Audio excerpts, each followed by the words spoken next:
السلام علیکم ورحمۃ اللہ وبرکاتہ۔ بہت سارے احباب کافی زمانے سے عجوہ کھجور کی گٹھلی کے بارے میں پوچھ رہے تھے، تو میں جب پوائنٹ آتا ہے آپ حضرات کا، بزرگوں کا، بڑوں کا، تو میں لکھتا ہوں، تو پوائنٹ در پوائنٹ پھر نمبر وار سب کو ویڈیو بنا دیتا ہوں۔ اس کے بارے میں مجھے عرض کرنا ہے آپ حضرات سے کہ عجوہ کھجور کی گٹھلی کوئی معمولی چیز نہیں ہے۔ میں سمجھتا ہوں کہ دواؤں کے جو انتہائی بڑے گریڈ کی جو چند دوائیں ہیں، اس میں عجوہ کھجور کی گٹھلی کا نام شامل ہے۔ بڑی غلطی ہو جاتی ہے، اس کی کھجور کی گٹھلی کو ہم پھینک رہے ہوتے ہیں تو ہم بہت بڑا لاس اپنے ہاتھوں سے کر رہے ہوتے ہیں، یا یوں کہہ لیجئے کہ زر کثیر جو ہے ہم ضائع کر رہے ہوتے ہیں۔ تو عجوہ کھجور کی گٹھلی زندگی میں کبھی بھی پھینکنی نہیں ہے، یاد رکھیے گا، اس کو سنبھال کے رکھیے گا۔ پہلی بات تو یہ ہے کہ کھجور کی نسبت کس پاک ذات سے ہے، کس مقدس ہستی سے ہے۔ اس کے بعد اگر آپ نے پھینکتے اور یہ کسی کے پاؤں کے نیچے آتی، اس میں چپل جوتے پڑتے ہیں، تو ضمیر اس کو برداشت نہیں کرنا چاہیے، تو لہٰذا اس کو پھینکیں گے ہی نہیں۔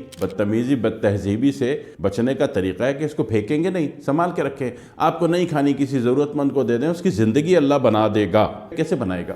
اس میں اگر اس کو پیس لیا جائے، جو قدیم عرب ہیں، ایک تو جدید عرب ہیں، جو قدیم عرب ہیں وہ عجوہ کھجور کی گٹھلیوں کو آب زمزم میں ہم وزن ڈبو لیتے ہیں، اور دوسرے دن اس کو کوٹ پیس کے گرائنڈ کر کے بڑی مقدار میں، ادھک ماترا میں ان کے پاس اس کا پاؤڈر ہوتا ہے۔ قدیم عرب، آپ بدو کہہ لیجئے، تو ان کے پاس ہوتا ہے بڑی، اور صرف سعودی عرب میں نہیں، صرف یمن میں نہیں، بلکہ پورے یو اے ای کے عربوں کے پاس بھی ہوتا ہے، عراق کے عربوں کے پاس بھی ہوتا ہے۔ اس کی بڑی مقدار ان کے گھر میں، جس طرح آپ کے گھر میں آٹا ضرور ہوتا ہے تو ان کے گھر میں کھجور کی گٹھلی کا پاؤڈر ضرور ہوتا ہے۔ لیکن عربوں کا جو اپنا انداز ہے وہ یہ ہے کہ انہوں نے اس کو آب زمزم میں بھگوتے ہیں رات بھر، اور پھر صبح دھوپ میں سکھا کے کوٹ کے پھر پیستے ہیں۔ یہ ان کا اپنا ایک طریقہ ہے، کیونکہ آب زمزم یورینیم بیس ہے اور عجوہ کھجور کی گٹھلی جو ہے میگنیشیم بیس ہے۔ آف کورس دونوں کا مزاج ایک ہے۔ اگر بات سمجھ میں آتی تو پھر سونے کا نسخہ تو یہ بن گیا، ایک بات۔ دوسری بات یہ ہے، اس کے فائدے اللہ تعالیٰ نے بہت زیادہ دیے ہیں، بہت زیادہ۔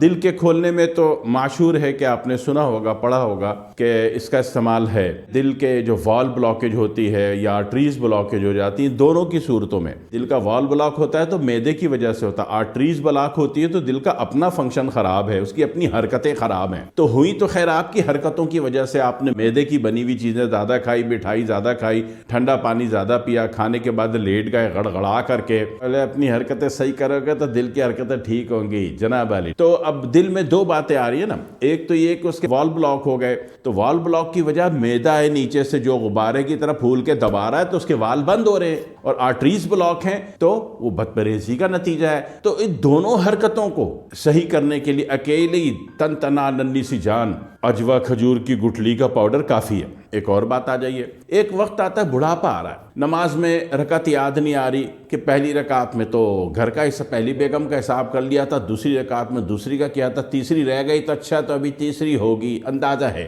کنفرم نہیں ہے کہ کون سی رکعت میں پڑھ رہا ہوں۔ یہ جو مسنگ ہو رہی ہے، گڑبڑ ہو رہی ہے، یہ وہی ڈیمنشیا الزائمر کے بندہ قریب جا رہا ہے، اور نماز پڑھی کہ نہیں پڑھی، وضو کیا کہ نہیں کیا، اور فلانوں کو یہ چیز دینی تھی پتہ نہیں دی کہ نہیں دی، یعنی وسوسہ کنفرم نہیں ہے، ابھی شروع ہو رہا ہے ڈیمنشیا الزائمر۔ یعنی کہ یوں کہہ لیجئے کہ بڑھاپے کی کوئی بھی علامات، ابھی آسان ہو گیا، بڑھاپے کی کوئی بھی علامات شروع ہو رہی ہے۔ عربوں کو نہیں دیکھا آپ نے، 70 سال کی عمر میں شادی کر لیتا ہے بابا، پھر بھی اس کے 21 بچے ہو جاتے ہیں۔ پہلی 8 سے تو تھے ہی، 9ویں سے بھی ہو گئے، اور 10ویں کر لی 81 سال میں، اس سے بھی ہو گئے، 82 سال میں 12ویں کر لی، اس سے بھی ہو گئے۔ ٹھیک ہے نا؟ کیوں؟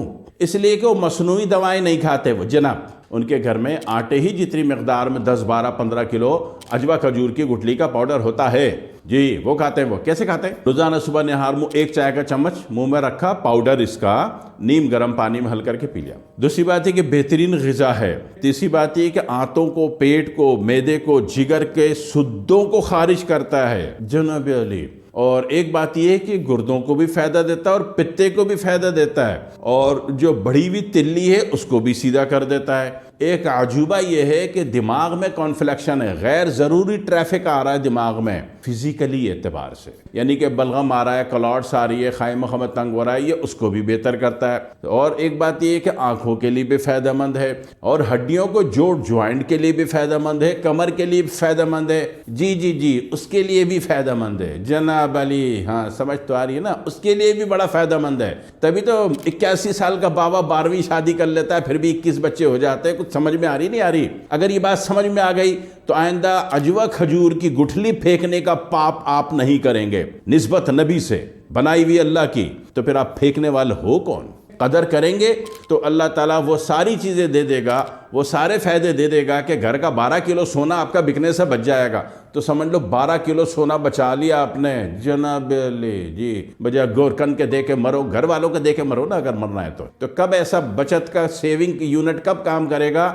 جب عجوہ کھجور کی گٹھلی کی قدر کر لو گے، ٹھیک ہے؟ آپ کے پاس نہیں ہے، نتھنگ، نو پرابلم، سعودی عرب میں آپ کا کوئی بھی جاننے والا اس کو بول دو، وہ لا کے بھیج دے گا کوریئر سے، پوسٹ آفس سے، آپ کو سستے میں مل جائے گی، آپ کے پاس ہونی چاہیے اگر زندگی بہت اچھی کرنی ہے تو۔ دعا میں یاد رکھیے گا۔ السلام علیکم ورحمۃ اللہ وبرکاتہ۔